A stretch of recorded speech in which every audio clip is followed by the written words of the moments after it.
Bonjour à tous, amis du Connard du Catch, comme on dirait au Québec. Bon matin à tous. Aujourd'hui, review de WrestleMania Night 1 Dallas, Texas. J'ai un peu la voix cassée, excusez-moi. J'ai un peu la voix cassée là.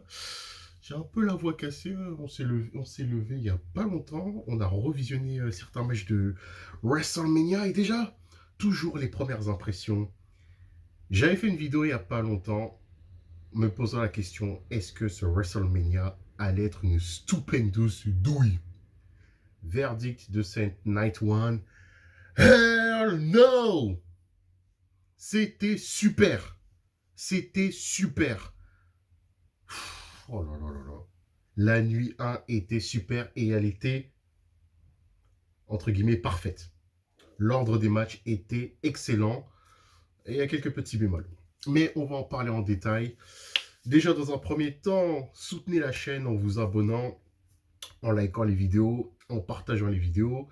Et suivez-moi sur Twitter, @leconnardducatch. Je fais un petit rappel pour ceux qui ont vu ma vidéo sur NXT Stand and Deliver. Oui, le 30 avril, je serai à l'Accor Hotel Arena pour le live event de la WWE. Je ne sais pas si c'est SmackDown ou Raw qui va venir. Je crois que c'est SmackDown. Donc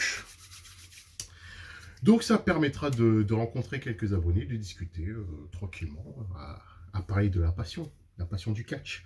Et là, on va rentrer dans le vif du sujet. On va commencer par le début du show. Je ne vous cache pas que, même si pour moi cette nuit 1 était réussite, je ne vous cache pas que les débuts de match, même si c'était le bon ordre, j'avais quelques doutes. On a commencé directement par les Usos contre Rick Boogs et Shinsuke Nakamura. Il n'y aura rien à dire sur ce match parce que ce match était très court. Et malheureusement, je ne pense pas que ce soit un work, mais vraiment, Rick Boogs s'est blessé. Il s'est blessé au moment où il avait porté les Usos sur ses épaules et je crois que la cheville a lâché. La cheville a lâché, ils ont dû improviser le match. Donc, One Diff, victoire des Usos sur Shinsuke Nakamura et Rick Boogs. Le problème, c'est que comme Rick Boogs est blessé, que c'est lui qui fait l'équipe Rick Boogs, Shinsuke Nakamura, Nakamura, sans Rick Boogs, c'est pas grand-chose. Hein. Là, Shinsuke, je pense qu'il va disparaître un peu comme euh, Pentagon à la AEW depuis que Rey Fenix s'est blessé, même s'il est en feud avec la House of Black. Mais bon, un coup il est là, un coup il est pas là et tout. Bref, après la AEW, c'est un autre système. Ensuite, on passe au match. Je sais plus c'est quel ordre. Ouais, on va parler de Drew McIntyre contre Happy Corbin. Ce match-ci était assez rapide. Il était assez rapide, je pense qu'il a duré moins de 10 minutes. On note le beau Spinebuster, le magnifique Spinebuster de Baron Corbin porté sur Drew McIntyre. Petite dissension pendant le match, à un moment, Madcap Moss qui était monté sur les abords du ring et Corbin dit mec, descends de là. Après, il s'était mangé le Spinebuster. Et Drew McIntyre qui a kick out le End of Days de Baron Corbin. Et au final, après, il lui a porté un Claymore Kick. Et comme dirait notre GOAT de YouTube, notre cher ami Sturi, le kebabi ensuite il a fait des siennes avec son épée. Il a découpé les cordes. C'était pas très bel esprit. C'était pas très bel esprit. Je n'ai même pas vu l'utilité de cet angle vite fait. Pourquoi il a coupé les cordes? Ce mec-là, il est dangereux. Hein. On en reparlera un peu plus tard dans la soirée, mais je pense que la police du Texas a escorté la mauvaise personne. Ils auraient dû escorter cet énergumène. Ça fait plusieurs fois que M. McIntyre quand même se comporte assez mal. Et il faudrait quand même que M. Pierce et Mme Devol se penchent sur son cas. Et oui, il faut qu'il se penche sur son cas parce que ce mec-là, franchement, avec son épée là, faire le kebabier, il est dangereux. Ensuite, Logan Paul et The Miz contre les Mysterio. Je ne vous cache pas que je me souviens même plus de comment Logan Paul et The Miz ont gagné. J'ai même pas eu l'énergie de vouloir revoir le match. Je me souviens juste quand même que Logan Paul a fait une bonne performance. Il a fait une bonne performance. Vraiment, il fait un power slam sur Dominic Mysterio. Mais bon, c'était un match OSEF. Victoire de Miz et Logan. Et au final, le Miz, bah, il porte un Skull Crushing Finale sur Logan Paul. Est-ce qu'on se dirige vers Logan Paul contre le Miz à WrestleMania Backlash? Ouais, bref. Et là maintenant, on va passer aux choses sérieuses. Là, franchement, WWE, ils ont fait les choses bien. Ils ont cleané on va dire les matchs, voilà, les matchs assez rapides, assez rapides. Et là, on est passé au vrai bail. On est passé directement aux choses sérieuses. Et c'est là que le show est monté en température. Et on passe directement par Becky Lynch contre Bianca Belair. Alors, si vous avez vu, il y a fort longtemps, ma review de SummerSlam. Bon, de toute façon, comme la plupart de plein de gens qui parlaient de catch sur Internet, après la victoire de Becky Lynch en 26 secondes sur Bianca Belair, on avait tous trouvé ça honteux. Moi-même, j'étais complètement énervé. J'avais pas compris. J'avais pas compris. Mais bon, la WWE, là, maintenant, ils vont essayer de nous faire croire que les gars, arrêtez Internet, c'était prévu, c'était un plan à long terme et tout. On avait prévu que Becky Lynch allait affronter Bianca Belair et Bianca Belair allait avoir son payback. Bon. Depuis SummerSlam, elle s'est mangé des douilles, Bianca Belair, et arrivée à WrestleMania contre Becky Lynch. Becky Lynch qui a une intro façon Marvel, bel esprit. Une Big Time Bakes, écrit après en gros, comme au calme. Avion en voiture. Ah, petit bémol, déjà on va parler des petits bémols. De toute façon, ce match est excellent. Ce match était excellent. 4,5 sur 5.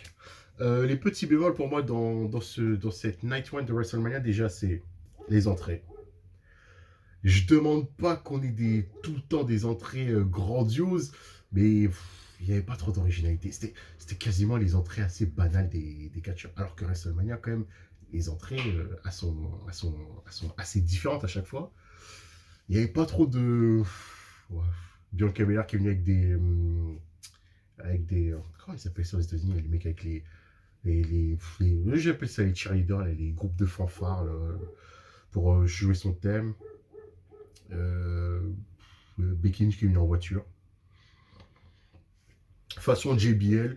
Mais les entrées et précédemment, le Rey Mysterio et Dominique, ils sont venus à l'entrée à la Rey Mysterio Old School. Quoi. Rey Mysterio, il sort du je sais pas où là.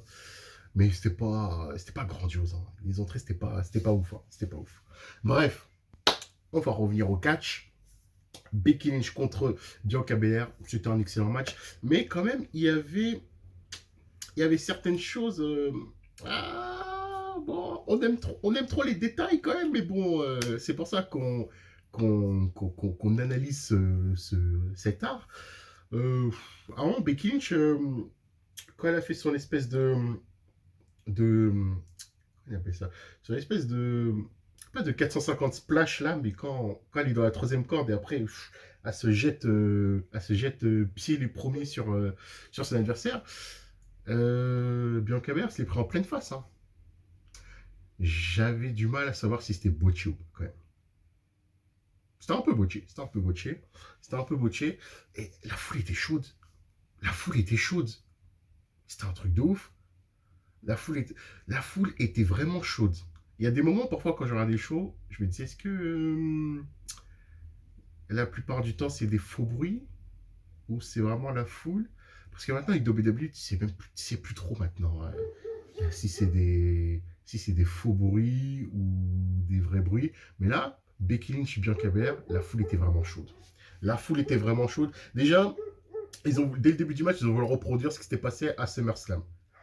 Bianca Belair est vraiment conne. Pourquoi elle a voulu serrer la main à Becky Lynch? Becky Lynch lui fait un Madonna Slam. Et au final, à kick out. Et non, mais franchement, il était super. Je dirais pas que c'était le match de la soirée. Comme après, il y a eu des dingueries. Mais quand même, ça se bat, ça se bat. Et au final, bah, Bianca Belair a gagné Kiss of Death. 1, 2, 3, victoire de Bianca Belair. Nouvelle championne de Raw. Bianca Belair, c'est un peu Madame WrestleMania. Hein. On va peut-être l'appeler Madame WrestleMania bientôt. Hein. Déjà, deux gros matchs et deux grosses victoires. Et on passe au match qui était attendu. Ouais, les chiens, ils n'arrêtent pas d'aboyer. On peut pas leur dire. On peut pas leur dire de se calmer. On est en train de faire des reviews de manière joviale. On a passé un bon moment et eux, ils nous cassent les couilles. Ils nous cassent les couilles. Bref, on passe à Seth freaking Rollins qui est venu avec un magnifique manteau en fourrure. Il avait des chœurs qui chantaient son theme song. Et bah, il n'y a pas eu de surprise. Seth freaking Rollins contre The American Nightmare, Cody Rhodes. Le match était bon. Je ne veux pas dire qu'il était exceptionnel parce que Cody Rhodes, il y a eu quelques petits bémols dans le match. Je trouve que Cody Rhodes a botché quelques moves et tu sentais que, allez, je dis avec des grands guillemets, tu sentais que Cody Rhodes était un peu hors de forme. Parce qu'il a quitté la AEW au mois de février. Son contrat, il a pris fin en février, je sais plus. Ouais, février. Récemment, c'est en avril, donc je crois qu'il n'a pas catché au mois de mars. Il a été inactif pendant un mois, on va dire. Et quand même, pour un catcheur, être inactif pendant 3 semaines, un mois, ça le fait sentir, mais pas de ouf, mais ça le fait sentir. Parce que si vous revoyez le match, ou si vous êtes d'accord avec moi, dites-le en commentaire, mais je trouvais que Cody Rhodes, quand même, il manquait un peu de rythme. À un moment, il veut faire un moonsault, un moonsault ouais, sur Seth Rollins. Tu sens que le moonsault, il l'a un peu botché, il était un peu bizarre son moonsault. Seth Rollins, il a un peu sauvé les meubles et tout. Et à un moment, les trucs habituels dans le catch, hein, quand ils sont tac, ils se tiennent comme ça là. Et l'arbitre, il fait tomber. Après, les deux, normalement, ils doivent se relever et ensuite se faire. Tu sentais que Cody Rhodes, il avait un peu de mal, il avait pas réussi. Seth Rollins, quand même, à plusieurs moments, a dirigé le match, quand même. Parce que Cody Rhodes, il y a eu quelques petites hésitations, pardon. Mais c'était un bon match dans l'ensemble. Le buck and bomb de Seth Rollins sur Cody Rhodes à l'extérieur du ring, là, qui nous a fait penser qu'il avait blessé Finn Balor. J'ai un peu tremblé. Mais au final, Cody Rhodes a gagné 3 Crossroads. Il fait la spéciale de Dusty Rhodes, là. Patate. Coup de coude. Et ensuite, un nouveau Crossroads. Donc 4 Crossroads. Victoire 1, 2, 3. Victoire de Cody Rhodes. Et donc, on attend la suite pour The American Nightmare. Seth Rollins, on a terminé avec toi, Cody. Et ouais, ne t'inquiète pas. Un autre petit bémol par rapport à ce WrestleMania, et de toute façon en général pour les premium live events, WWE, franchement, WWE, les vignettes, arrêtez tout le temps les vignettes, arrêtez tout le temps les vignettes, arrêtez tout le temps les vignettes promo. Les vignettes promo, déjà vous les avez bombardées pendant 2 heures dans le kick-off, et même pendant le show, vous nous rebombardez les promos entières des matchs du lendemain, juste pour gratter des minutes. Ça fait quoi que WrestleMania ne dure pas 4 heures dans le temps indiqué? Si ça dure 3h30, il n'y a pas de mal. Il faudrait quand même qu'ils se souviennent que, par exemple, WrestleMania 22 a duré 2h, 2h40, 2h50. Voilà. Maintenant, ils veulent à chaque fois gratter pour allonger pour allonger. Il y a même carrément un pro package sur Sasha Banks. 3 minutes à chaque fois, et bah, si vous faites le compte, tu grattes quand même pas mal de minutes. Mais bref, de toute façon, ça n'a pas empêché que quand même le show était excellent, je le répète. Et là, on est passé aux 2 bangers. On passe ensuite à Charlotte Flair contre Rousey. J'adore le faire comme ça. Encore une fois déçu par les entrées. Ronda Rousey, je m'attendais à rien. Charlotte Flair, je m'attendais quand même à une nouvelle entrée spectaculaire. Après l'hélicoptère, après l'entrée avec les gladiateurs qui... Voilà. Au passage, je crois que si Charlotte Flair est venue avec la même tenue que Ric Flair WrestleMania 24. La tenue bleue, j'en suis sûr et certain. Ouais, petit clin d'œil à papa pour WrestleMania 24.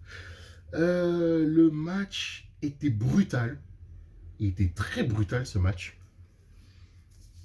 Euh, Comme de toute façon, franchement, pour moi, Charlotte Ronda Rousey, c'était l'un des rares matchs bien buildés pendant toute cette road to WrestleMania. Et à l'image du build-up, le match voilà. Le match était à l'image du build-up. Brutal. Brutal. C'était un match brutal, franchement. C'était un match brutal. Beaucoup de soumissions. Et ça frappait fort. Ça frappait fort quand même. Ça frappait très très fort. Ça frappait fort, ça claquait fort. À un moment, Charlotte, elle a niqué l'arbitre. Elle a niqué Charles Robinson. Elle lui a porté un spear de manière inintentionnelle. Ronda Rousey, elle lui a fait son armbar. Charlotte, elle a tapé. Mais il n'y avait pas d'arbitre. Donc c'est ballot tout ça. Et si je me souviens bien, parce que ce match-là a une tournure assez étonnante, parce que le vainqueur, ça a été Charlotte Flair. Charlotte a gagné contre Ronda Rousey. Je ne vous cache pas que comme, on va dire, 90% des suiveurs de la WWE, moi aussi, je pensais que c'était Rousey qui allait gagner ce match. Et déjà, j'avais déjà pensé à une vidéo sur le cas Ronda Rousey après sa victoire contre Charlotte. Mais WWE nous a surpris. Et là, c'est une très belle surprise. Ça a été une très très belle surprise. C'est pour ça que moi, j'aime ce genre de choses dans le catch encore. Des surprises. Parce que franchement, ouais, c'est vrai que la plupart du temps, on aime avoir raison pour notre ego, quand on fait nos prédictions. Mais après, au final, moi, je préfère avoir quasiment tout faux quand je fais mes prédictions. Et là, franchement, on nous a eu. Et je crois qu'elle a gagné avec un Big Boot. Charlotte a gagné avec un Big Boot, ouais. Et voilà, Charlotte a gagné. Et donc, la feud va continuer. Mais aussi, de toute façon, même si Ronda Rousey avait gagné à WrestleMania, ils avaient quand même rallongé la feud. Au moins, on est en avril, au moins jusqu'à SummerSlam. Mais bon, Charlotte a conservé. Je dirais quand même que ils ont eu des sacrées couilles. Ils ont eu de sacrées couilles de faire perdre Rousey quand même. Mais bon, comme c'est Charlotte Flair, donc c'est pour ça qu'ils lui sont permis de la faire perdre comme ça. Mais quand même, il fallait avoir des coronets. Et enfin, on est passé au main event, le Kevin Owens Show, avec en invité spécial Stone Cold Steve Austin. Stone Cold, Stone Cold, Stone Cold. Déjà, Kevin Owens, il vient. Il ouvre le show. Je vais déjà crever l'abcès. L'ensemble du segment était hilarant. J'ai adoré. Alors que au début, j'étais partagé. Mais après, au fil du moment, ils m'ont transporté et j'étais à fond et j'étais hilar. Ce segment, c'est la deuxième fois que je le vois là ce matin en me levant et j'ai encore la banane, encore la banane. Bon, Kevin Owens, il continue, il commence à insulter, il commence à ouvrir le KO Show, il insulte encore le Texas. Bim, Stone Cold il arrive. Stone Cold il a pris son temps quand même. Hein. Il vient, il va voir le peuple à gauche, il va voir le peuple à droite. Bam bam, il se barre. Kevin se dit ouais, votre gars il se barre. Et alors Stone Cold il se ramène en quads. Il fait ses pauses et tout. Kevin cut de musique. Et là il discute. Il discute, il discute. Et Kevin il lui a mis une douille. Kevin il lui a mis une douille. Et je crois que Stewie, il l'avait. il avait assez pressenti qu'il allait y avoir un match. Kevin Owens lui dit, moi je t'ai menti, hein. C'est pas un Kevin Owens show. En fait, je veux un match contre toi, Stone Cold, no holds barred. Je vous cache pas, au début, j'avais chaud. Au début, je me suis dit, merde. C'est pour ça que j'étais partagé au début. Quand ils ont annoncé no holds barred, je me suis dit aussi dans ma tête à un moment, est-ce qu'il quand même ne faut pas décrédibiliser. Certes, c'est Stone Cold en face, mais Kevin Owens, quand même, le taf qu'il a fait pendant au moins un mois, près d'un mois, et vu ces derniers temps, même pendant le confinement, le taf qu'il faisait, non, ne lui creusez pas une tombe aussi profonde comme ça, ne l'enterrez pas de manière profonde. Et franchement, leur match était hilarant. Leur match était hilarant. C'était super. C'était super. Franchement, j'en ai encore les frissons. Stone Cold Steve Austin, il a quel âge? Il a quel âge? Il a quel âge, Stone Cold? Alors, attendez. Stone Cold. Stone Cold Steve Austin. Il a quel âge? Il a 57 ans. Il a 57 ans, les gars. 57 balais. Et c'était super. Non, mais franchement, je vais me répéter. C'était super. Ça, Kevin Owens n'était pas vraiment décrédibilisé. C'était, comme c'était un no holds barred, c'était vraiment un match d'homme. Un match typique à la Stone Cold, bagarre et tout. Le truc aussi marrant quand même pendant le match, c'était que Stone Cold à chaque fois, il buvait des bières entre deux, trois pêches. Quand même, le mec pour récupérer son cardio quand même, il prenait de la bière. Non mais, vous vous rendez compte? C'est comme si moi là, étant arbitre de foot, là en plus il commence à faire chaud à avoir beaucoup de soleil et tout. C'est comme si moi, pendant un match, entre deux trois arrêts de jeu, j'ai pas trop de cardio, je veux voir le banc de touche, je demande qu'on me donne une bière, je bois et je récupère mon juice. Non mais, c'est quoi là c'est pour ça que c'était con, mais c'était tellement super. Le mec, il récupérait son juice, son cardio. Genre, il mettait des coups de pied à Kevin Owens, il mettait des patates à Kevin Owens. Il allait voir le mec, donne-moi une bière. Allez hop, donne-moi une autre bière. Tac, il buvait. Hop là, patate sur Owens, patate sur Owens. Hop là, parfois, allez, renvoie-moi une autre bière. Il récupère son juice. Comme dans un jeu vidéo, un peu aussi. Le mec, il récupère quelques barres de vie et tout, au calme, en buvant des bières. Attention avec après. Ce match a été sublimé par les commentaires de Christophe Ajus et Nadir Mohamedi. Shout out à vous les gars, vous avez régalé. Non, c'était une vraie bagarre. En plus, ils se sont battus à l'extérieur du ring et tout. Patate. Owens qui met des superplex à Austin. Owens qui passe à travers une table et tout. Même l'arbitre, il avait la banane. Même l'arbitre, il a kiffé. Moi, j'aurais voulu être l'arbitre du match Stone Cold et Kevin Owens. C'était vraiment un super moment.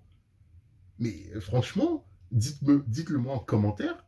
Vraiment, dites-moi en commentaire ce que vous avez pensé de ce match. Mais moi, waouh, c'était super. C'était super. C'était super. C'était un match assez basique. Un match un peu à l'ancienne, on va dire. Et Stone Cold, bon, quand même, Stone Cold, il avait. Quand aussi, c'est typiquement des matchs pour Stone Cold, ce genre de choses. Comme les années 90 aussi, Stone Cold, il aimait bien.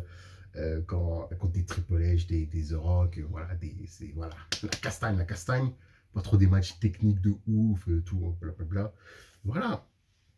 Un peu déçu qu'il n'ait pas fait son Loot Express, patate, il montre l'heure à Kevin Owens, et après, hop, il fait les descentes du coude. Mais bon, c'était un super match. Kevin Owens qui a porté un stoner à Stone Cold.